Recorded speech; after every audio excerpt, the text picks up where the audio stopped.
প্রিয় বন্ধুরা, নিয়ে আসলাম আপনাদেরকে সদরঘাট, ঢাকা সদরঘাট লঞ্চঘাটে দেখানোর জন্য যে এখান থেকে বরিশাল, ভোলা, ফরিদপুর সকল জায়গায় লঞ্চ ছেড়ে যায়। সেই চিত্র দেখানোর জন্য আমি নিয়ে আসলাম সদরঘাট লঞ্চঘাটে। সকল আমার চ্যানেলের সঙ্গে থাকবেন, ভালো থাকবেন, সুস্থ থাকবেন, দেখতে থাকুন আমার চ্যানেলের সঙ্গে থাকুন। সকালবেলা চলে আসলাম আপনাদেরকে বিনোদন দেওয়ার জন্য।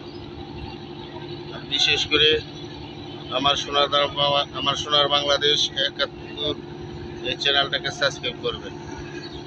সেই চিত্রগুলো তুলে ধরার জন্য নিয়ে আসলাম।